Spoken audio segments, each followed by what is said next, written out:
ಮಾಡಬೇಕು ತೊಂದರೆ ಆಗಬಾರ್ದು ಅಂತ ಹೇಳಿ ಉಜ್ವಲ ಗ್ಯಾಸ್ ಯೋಜನೆ ಮುಖಾಂತರ ಕೋಟ್ಯಾಂತ ಕನೆಕ್ಷನ್ ಕೊಟ್ಟರು. ಅವ್ರು ಅನ್ಯಾಯ ಮಾಡೋಕ್ಕೆ ಸಾಧ್ಯ ಇದೆ? ಹಾಂ, ಈಗ ರೋಜ್ಗಾರ್ದಾಗ ಮೊದಲ ಪೇಮೆಂಟ್ ಎಷ್ಟಿದ್ದು, ಮೋದಿಜಿ ಬಂದ ನಂತರ ಎಷ್ಟಾದವು ಅದು ವಿಚಾರ ಮಾಡಿ. ಇವತ್ತಿನ ಹೊಸ ಯೋಜನೆ ಜಾರಿಯಾಗಿದೆ, VBG ರಾಮ್ಜಿ ಯೋಜನೆ, ವಿಕಸಿತ ಭಾರತ ಗ್ರಾಮೀಣ ಗ್ಯಾರಂಟಿ ಫಾರ್ ರೋಜ್ಗಾರ್ ಯೋಜನಾ. ಇದು ಮೊದಲ ಒಂದು 100 ದಿವಸ ಇದ್ದು, ಈಗ 125 ದಿವಸ ಯೋಜನೆ. ಅರ್ಥ ಆಯ್ತಾ? 25 ದಿವಸ ಎಕ್ಸ್ಟ್ರಾ ಕೊಡ್ತಾ ಇದ್ದಾರೆ, ಗ್ಯಾರಂಟಿ ಕೊಡ್ತಾ ಇದ್ದಾರೆ. ಅದರ ನಂತರ ಪ್ರತಿ ವಾರ ಕಡ್ಡಾಯವಾಗಿ ಪೇಮೆಂಟ್ ಕೊಡ್ಬೇಕು. ಪ್ರತಿ ವಾರ 4 ದಿವಸ ಲೇಟ್ ಆದ್ರೆ ಬಡ್ಡಿ ಹಾಕಿ ನಿಮಗೆ ಪಗಾರ ಕೊಡ್ಬೇಕು. 4 ದಿವಸದ ಬಡ್ಡಿ ಹಾಕಿ ನಿಮಗೆ, ಇದು ಈ ಯೋಜನೆ ಒಳಗೆ ಇದೆ, ಬಡ್ಡಿ ಹಾಕಿ ನಿಮಗೆ ಕೊಡಬೇಕು. 3ನೇ ವಿಷಯ ನಿಮಗೆ ತಿಳಿಸಿದಾರೆ, ದಿಲ್ಲಿದಲ್ಲಿ ಕೂತ್ಕೊಂಡು ನಿಮ್ಮ ಕಾರ್ಯಯೋಜನೆ ಮಾಡ್ತಾರೆ. ಇಲ್ಲೇ ಇದ್ದಿದ್ದು PDO ಗ್ರಾಮ ಪಂಚಾಯತ್ ಸದಸ್ಯರು, ನಿಮಗೇನು ಪ್ರಮುಖರು ಇದ್ದಾರೆ ಇಲ್ಲೇ ನಿಮಗೆ ಕೆಲಸಕ್ಕೆ ಬರ್ತಾರೆ, ಇಲ್ಲ ಯಾರು ಹೆಡ್ ಏನಂತೀರಿ ನೀವು, ಕಾಯಿಗೆ ಬಂಧುಗಳು, ಇವರು ನೀವು ಎಲ್ಲ ಪಂಚಾಯತ್ದಲ್ಲಿ ಕೂತ್ಕೊಂಡು ಎಲ್ಲಿ ಕೆಲಸ ಮಾಡಬೇಕು, ಯಾವ ಕೆಲಸ ಮಾಡಬೇಕು ನಿರ್ಣಯ ನೀವು ತಗೋಬೇಕು, ನಿಮ್ಮ ಕೈಯಾಗಿದೆ. ಹೀಗಾಗಿ ಒಳ್ಳೆ ಯೋಜನೆಗೆ ವಿರೋಧ ಮಾಡೋದು ಬೇಡ. ಇಲ್ಲಿ ವಿರೋಧ ಯಾಕೆ ಆಗ್ತಾ ಇದೆ ಹೇಳ್ತೇನೆ ನಾನು.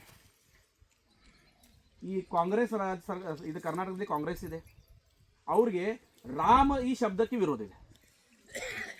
ರಾಮಜಿ, ರಾಹುಲ್ ಗಾಂಧಿದ ಮೊನ್ನೆ ನಾನು ಸ್ಟೇಟ್ಮೆಂಟ್ ನೋಡಿದೆ, ಕೌನ್ಸಾ ಯೋಜನಾವೋ ಯಾವೋ ಗ್ರಾಮ್ಜಿ ಕ್ಯಾಜಿ ಅಂದರೆ ಇಷ್ಟು ದೊಡ್ಡ ಲೀಡರ್ಗೆ ಯಾವ ಯೋಜನೆ ಗೊತ್ತಿಲ್ಲ, ರಾಮ್ ಅನ್ನೋಕ್ಕೆ ತ್ರಾಸಾಗುತ್ತೆ. ಇದು ಒಂದು ಕಾರಣ. 2ನೇ ಕಾರಣ, ಯಾವುದೂ ಯೋಜನೆ ಬರಲಿ, ಆ ಯೋಜನೆ ಕೇಂದ್ರ ಸರ್ಕಾರದ ಒಂದು ಅಮೌಂಟ್ ಇರುತ್ತೆ, ರಾಜ್ಯ ಸರ್ಕಾರದ ಇಷ್ಟೇ ಇರುತ್ತೆ. ಒಂದು ಯೋಜನೆ ಪೂರ್ತಿ ಕೇಂದ್ರ ಸರ್ಕಾರ ಇರೋಲ್ಲ, ಪೂರ್ತಿ ರಾಜ್ಯ ಸರ್ಕಾರ ಇರೋಲ್ಲ. ಹೀಗಾಗಿ 40% ರಾಜ್ಯ ಸರ್ಕಾರ ಅವರ ಪಾಲಿಂದ ಏನು ರೊಕ್ಕ ನಿಮಗೆ ಕೊಡಬೇಕಲ್ಲ, ಈ ರೊಕ್ಕ ಇವ್ರ ಕಡೆ ಇಲ್ಲ, ಖಜಾನೆ ಖಾಲಿ ಇದೆ. ನಿಮಗೆ ಗೊತ್ತಿದೆ, ಖಜಾನೆ ಖಾಲಿ ಇದೆ. 40% ಅಮೌಂಟ್ ರಾಜ್ಯ ಸರ್ಕಾರ ಕೊಡಬೇಕಾಗತ್ತೆ.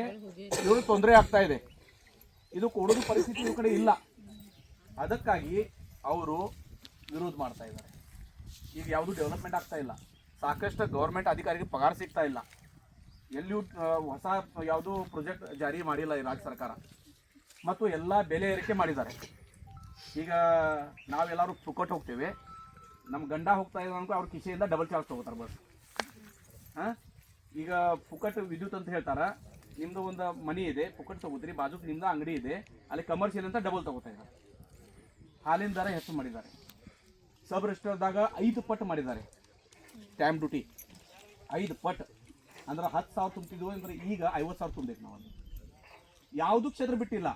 ಈಗ ನಿಮಗೆ ಪುಕ್ಕಟ್ ಸಿಗ್ತೈತಿ, ನಿಮ್ಮ ಮನೆಯವ್ರು ಯಾರು ಗಾಡಿ ತೊಗೊಂಡು ಹೋಗ್ತಾರೆ, ಪೆಟ್ರೋಲ್ ಬೆಲೆ ಹೆಚ್ಚು ಮಾಡಿದ್ದಾರೆ. ಯಾವುದೂ ಕ್ಷೇತ್ರ ಬಿಟ್ಟಿಲ್ಲ. ಇಂಥ ಪರಿಸ್ಥಿತಿ ಒಳಗೆ ಇಷ್ಟೆಲ್ಲ ಮಾಡಿದ ನಂತರ ಕಂಟ್ರೋಲ್ ಆಗ್ತಾ ಇಲ್ಲ. ಇವ್ರಿಗೆ ಕೊಡೋಕ್ಕೆ ಹಣ ಇಲ್ಲ. ಇದು ಒಂದೇ ಕಾರಣಕ್ಕೆ ಇದು ನಿಮಗೆ ದಿಕ್ಕು ತಪ್ಪಿಸ್ತಾ ಇದ್ದಾರೆ. ದಯವಿಟ್ಟು ಈ ಯೋಜನೆಯಿಂದ ನೀವು ಸ್ವಾಗತ ಮಾಡಬೇಕು. ಭಾಳ ಒಳ್ಳೆಯ ಯೋಜನೆ ಇದೆ, ನಿಮಗೆ ಅನುಕೂಲ ಆಗುವಂಥ ಯೋಜನೆ ಇದೆ, ನಿಮಗೆ ಲಾಭ ಆಗುವಂಥ ಯೋಜನೆ ಇದೆ.